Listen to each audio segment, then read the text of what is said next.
Hi hello friends, welcome back to my channel. ಇವತ್ತಿನ ವಿಡಿಯೋದಲ್ಲಿ ನಾನು ಟ್ರೆಡಿಷ್ನಲ್ ರೆಸಿಪಿ ಆಗಿರೋ ಗೊಜ್ಜ ಅವಲಕ್ಕಿನ ಶಿವರಾತ್ರಿ ಹಬ್ಬಕ್ಕೆ ಮಾಡಿದ್ದೆ. ಸೊ ಹಾಗಾಗಿ ನಿಮ್ಮ ಜೊತೆನೂ ಶೇರ್ ಮಾಡ್ಕೊಳ್ತಾ ಇದ್ದೀನಿ. ತುಂಬ ಚೆನ್ನಾಗಿರುತ್ತೆ. ನಾನು ಹೇಳೋ ರೀತಿ ಮಾಡಿದ್ರೆ ತುಂಬ ಪರ್ಫೆಕ್ಟಾಗಿ, ತಿನ್ನುವಾಗ ತುಂಬ ಸಾಫ್ಟಾಗಿ ಮತ್ತು ಉದುದ್ರಾಗಿ ಬರುತ್ತೆ. ಮೊದಲಿಂದಾಗಿ ನಾನಿಲ್ಲಿ 2 ಗ್ಲಾಸಷ್ಟು ಗಟ್ಟಿ ಅವಲಕ್ಕಿನ ತೊಗೊಂಡಿದ್ದೀನಿ. ಇದನ್ನು ಒಂದು ಮಿಕ್ಸರ್ ಜಾರ್ಗೆ ಹಾಕ್ಬಿಟ್ಟು ಆನ್ ಆ್ಯಂಡ್ ಆಫ್ ಮಾಡಿ ಗ್ರೈಂಡ್ ಮಾಡ್ಕೊಳ್ಬೇಕು. ಈ ಥರ ಸ್ವಲ್ಪ ತರಿಯಾಗಿ ಇರಬೇಕು ನೋಡಿ. ಇದನ್ನು ಜರಡಿ ಮಾಡ್ಕೊಂಡು ತಗೊಳ್ಳಿ. ಎಕ್ಸ್ಟ್ರಾ ಏನಾದರೂ ಪೌಡ್ರ್ ಇದ್ದರೆ ಹೋಗ್ಬಿಡತ್ತೆ. ನಂತರ ಇದನ್ನು ವಾಶ್ ಮಾಡ್ಕೊಳ್ಬೇಕು. 2ರಿಂದ 3 ಸಾರಿ ನೀಟಾಗಿ ವಾಶ್ ಮಾಡಿ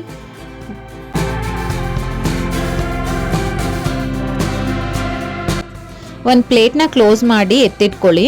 ಇದಕ್ಕೆ ಎಕ್ಸ್ಟ್ರಾ ನೀರು ಸೇರಿಸೋದೇನು ಬೇಡ. ಅದರಲ್ಲಿ ವಾಶ್ ಆಗಿರತ್ತಲ್ಲ, ಅದರಲ್ಲೇ ಸ್ವಲ್ಪ ನೀರಿರುತ್ತೆ, ಅದೇ ಸಾಕಾಗುತ್ತೆ. ಇವಾಗ ಒಂದು ದೊಡ್ಡ ನಿಂಬೆಹಣ್ಣಿನ ಗಾತ್ರದ್ದು ಹುಣಸೆ ಹಣ್ಣನ್ನು ತಗೊಂಡು ಸ್ವಲ್ಪ ಬೆಚ್ಚಗಿರೋ ನೀರಲ್ಲಿ ನೆನೆಸಿಟ್ಕೊಳ್ಬೇಕು.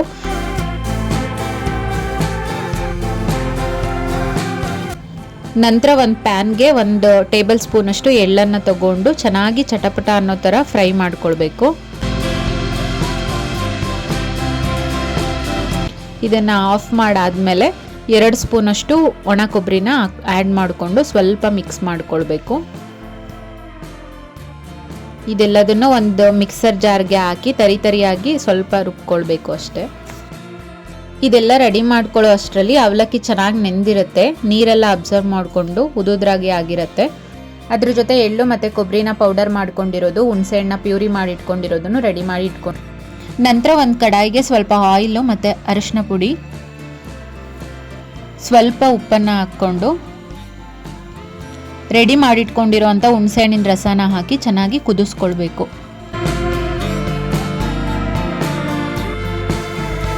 ನಂತರ 1 ಸ್ಪೂನಷ್ಟು ಖಾರದ ಪುಡಿ, 1 ಸ್ಪೂನಷ್ಟು ಮನೆಯಲ್ಲೇ ಮಾಡಿರೋಂಥ ಸಾಂಬಾರು ಪೌಡರು ಹಾಕಿ ನೀಟಾಗಿ ಮಿಕ್ಸ್ ಮಾಡ್ಕೊಳ್ಬೇಕು.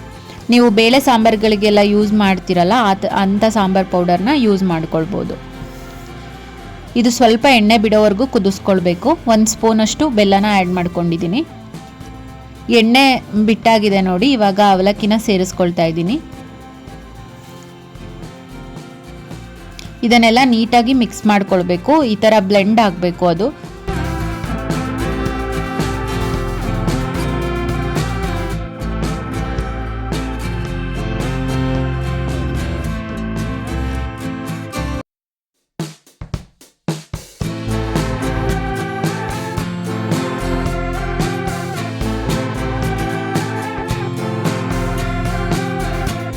ಸ್ವಲ್ಪ ಮಾಯ್ಶ್ಚರ್ ಆಗಿನೇ ಇರಬೇಕು. ಇದು ಪರ್ಫೆಕ್ಟ್ ಕನ್ಸಿಸ್ಟೆನ್ಸಿ ಆಗಿರುತ್ತೆ.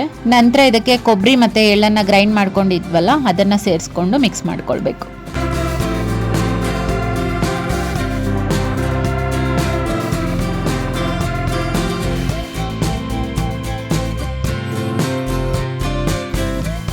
ಇದೆಲ್ಲ ಮಿಕ್ಸ್ ಆದಮೇಲೆ ಸ್ಟವ್ನ ಆಫ್ ಮಾಡಿ ಸೈಡಲ್ಲಿ ಎತ್ತಿಟ್ಕೊಳ್ಳೋಣ. ಇವಾಗ ಇದಕ್ಕೆ ಒಗ್ಗರಣೆ ರೆಡಿ ಮಾಡ್ಕೊಳ್ಬೇಕು. ಒಗ್ಗರಣೆಗೆ ಸ್ವಲ್ಪ ಆಯಿಲು ಮತ್ತು ಶೇಂಗಾ, ಕಡಲೆಬೇಳೆ, ಉದ್ದಿನಬೇಳೆ ಎಲ್ಲ ಹಾಕಿ ನೀಟಾಗಿ ಫ್ರೈ ಮಾಡ್ಕೊಳ್ಬೇಕು.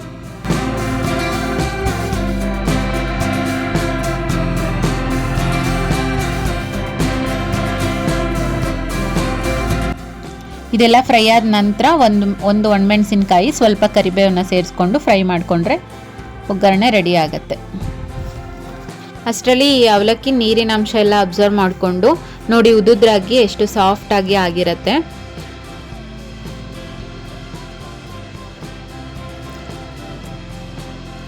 ಇವಾಗ ಒಗ್ಗರಣೆ ರೆಡಿ ಮಾಡ್ಕೊಂಡಿದ್ವಲ್ಲ, ಅದನ್ನು ಮಿಕ್ಸ್ ಮಾಡ್ಕೊಳ್ತಾ ಇದ್ದೀನಿ. ಇವಾಗ ನೀವು ಟೇಸ್ಟ್ ನೋಡಿಕೊಂಡು ಉಪ್ಪು ಏನಾದರೂ ಕಡಿಮೆ ಇದ್ದರೆ ಇವಾಗ ಆ್ಯಡ್ ಮಾಡ್ಕೊಳ್ಬೋದು. ಸಖತ್ ಟೇಸ್ಟಿಯಾಗಿರೋ ಗೊಜ್ಜ ಅವಲಕ್ಕಿ ರೆಡಿಯಾಗಿದೆ ನೋಡಿ. ಈ ರೆಸಿಪಿ ಒಮ್ಮೆ ಟ್ರೈ ಮಾಡಿ, ನಿಮಗೂ ಇಷ್ಟ ಆಗುತ್ತೆ, ತುಂಬ ಚೆನ್ನಾಗಿರುತ್ತೆ. ಈ ವಿಡಿಯೋ ಇಷ್ಟ ಆದರೆ ಪ್ಲೀಸ್ ಲೈಕ್ ಮಾಡಿ, ಶೇರ್ ಮಾಡಿ, ಸಬ್ಸ್ಕ್ರೈಬ್ ಮಾಡಿ, ಸಪೋರ್ಟ್ ಮಾಡಿ. Thank you for watching.